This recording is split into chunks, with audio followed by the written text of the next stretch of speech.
ஆண்டவருக்கு பிரியமான அன்பு சொந்தங்களே, இது உங்கள் டேனியோட அன்பு கலந்த வணக்கம். நான் இன்னைக்கு செம்ம ஹாப்பியாக இருக்கேன். என்றைக்குமே உங்கள் கூடலாம் பேசணுன்னா ஹாப்பி தான். அதுலேயும் புனித வாரத்தில் உங்கள் கூடலாம் பேசுகிறதுல செம்ம சந்தோஷம். அந்த செம்ம ஹாப்பினஸோட இன்னைக்கு வீடியோக்குள்ளே போயிடலாம்.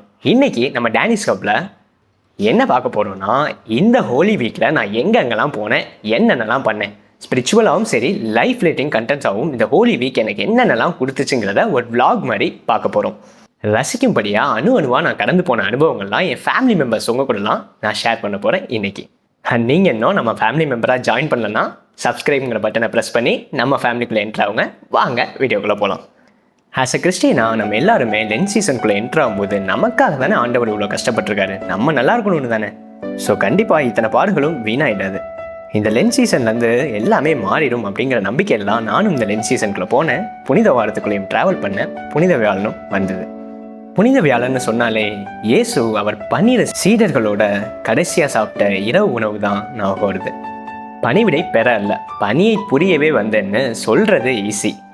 ஆனால் அப்படி வெறுமன சொல்லோட மட்டும் விட்டுறாமல் தன்னோட 12 சீடர்களுக்கும் தான் கடவுளாகவே இருந்தாலும் இறங்கி வந்து அவங்க பாதத்தை தொட்டு கழுவி தாழ்ச்சியின் உச்சத்தை நமக்கு செஞ்சு காமிச்ச ஒரு உன்னதமான நாள். அதுலேயும் பாருங்களேன், 12 சீடர்கள்னு படிக்கிறோம். 11 சீடர்களில் தன்னை காட்டி கொடுக்க போகிற யூதாசையும் அந்த பந்தியில் வச்சு அவர் பாதத்தையும் சேர்த்து கழுவி பகைவரை நேசிக்கணும்னு சொல்லால செயலாலே நமக்கு ஜீசஸ் காமிச்சிட்டு போகிற மகத்துவமான நாளில் அன்கண்டிஷனல் லவ்னா இதுதான். நம்ம பாதங்களை கழுவி பாவங்களை கழுவுனது, நற்கருணை ஏற்படுத்தி கொடுத்ததுன்னு இப்படி நிறைய ரீசனுக்காக Holy Thursday is close to my heart. அப்படி ஃபேவரட்டாக எனக்கு இருக்க இந்த நாளில் திருச்சி உலக மீட்பர் பசிலிக்கால தான் நான் மாஸ் அட்டன் பண்ணேன். விடுதலை பயண அனுபவத்தில் ஆரம்பித்து நற்கருணையை இயேசு ஏன் உருவாக்குனார்ன்ற மைய கருத்து வர ஃபாதர் சொன்ன விதம், இந்த நற்கருணை எப்படி உடைப்பட்டு உன்னை உருமாத்துச்சோ அது மாதிரி உன் வாழ்க்கையில் இப்போ நீ உடைஞ்சு போயிருக்கன்னு வருத்தப்படுற, ஆனால் இத்தனை உடைதலும் நீ உருமாறுறதுக்காக தான். உடைவது உருமாறவேன்னு ஃபாதர் மாசை கொண்டு போன விதம் உள்ளபடியே ரொம்ப பிடிச்சிருந்துச்சு. இப்போ தான் புனித வியாழனோட கடைசி நிகழ்வான கெட்சமனி தோட்டத்தில் நம்ம ஜீசஸ் பிதா கிட்ட ஜெபிக்கிற நிகழ்வு ஞாபகம் வந்தது. இந்த நேரத்தில் தான் முதல் முறை இயேசுக்கு பதட்டத்தில் வேர்க்குது. தான் சாவ போகிறோங்கிறனால இல்லை, தான் முதல் முறையாக அடுத்த நாள் ஃபுல்லாக பாடுகளப்போ பிதாட்டேருந்து தனிமைப்படுத்த போகிறோம் அப்படிங்கிறதுனால தான். நம்ம எத்தனை முறை கடவுள்கிட்டருந்து இப்படி தனியாக விலகிறோமேனு இது மாதிரி பயந்துருக்கோம் அப்படிங்கிற கேள்வியோட புனித வியாழன் எனக்கு முடிஞ்சுது. அடுத்த நாள் climax of all things good ஃப்ரைடேவும் வந்தது. காலையில் வழக்கம் போல் ஃபாஸ்டிங் இருந்தோம். அண்ட் தென் பக்கத்தில் இருக்க சர்ச்சுக்கெலாம் நற்கருணை ஆராதனைக்கு போயிட்டேன். நற்கருணை ஆராதனை ஆண்டவரோட திரு இதயமும் மனிதனோட சிறு இதயமும் அழகாக மௌனத்தில் பேசுகிற உன்னதமான நிகழ்வு. இந்த அழகான நற்கருணையை ஒவ்வொரு முறை பார்க்கும்போதும் நான் உடைக்கப்பட்டிருக்கேன், நீ படைக்கப்பட, நான் சிதைக்கப்பட்டிருக்கேன், நீ ஒட்டு சேரன்னு நம்ம காதில் அதை அழகாக சொல்கிற மாதிரி இருக்கும். சின்ன வயசுலாம் இந்த நற்கருணையை எவ்வளோ அழகாக டெக்கரேட் பண்ணியிருக்காங்கன்னு பார்க்கணும்னே ஆசையாக போகும். ஆனால் அந்த உண்மையான அழகு அந்த டெக்கரேஷன்லாம் இல்லை. எந்த சூழ்நிலை வந்தாலும், ஏன் மரணம் வந்தால் கூட நம்மளெல்லாம் நேசிக்க சிறு துளியும் தவறாத அவரோட இதயம்தான் உண்மையான அழகுங்கிறது லேட்டாக தான் புரியுது. என்ன பண்ணுறது, வாழ்க்கையில் நிறைய விஷயம் புரிய கொஞ்சம் தாமதமாக தான் ஆகுது. இன்றைக்கும் உலக மீட்பு பசிலிக்கால தான் மாஸ் அட்டன் பண்ணேன். சத்தியமாக சொல்கிறேன், அன்னைக்கு என்னமோ எனக்கு உள்ள மாஸில் மிஸ் ஆச்சு. மனசில் அந்த கவலைகளாலையா என்னன்னு தெரியல, முழு ஈடுபாடோட உட்கார முடியல. சிலுவையை முத்தி செய்கிற அந்த பகுதி வர வரைக்கும் அவர் காயங்களை தொட்டு முத்தம் செய்யும்போது கண்கள் கலங்குறத தவிர வேறு வழியே இல்லைல்ல. ஏன்னா தன்னை சிலுவையில் அரைஞ்சு பாடாப்படுத்தினவங்களையும் தந்தையே இவர்கள் செய்வது என்னவென்று அறியாமல் செய்கிறார்கள், இவர்களை மன்னியும்னு சொன்ன அந்த இரக்கமும் அன்பையும் என்னன்னு சொல்கிறது.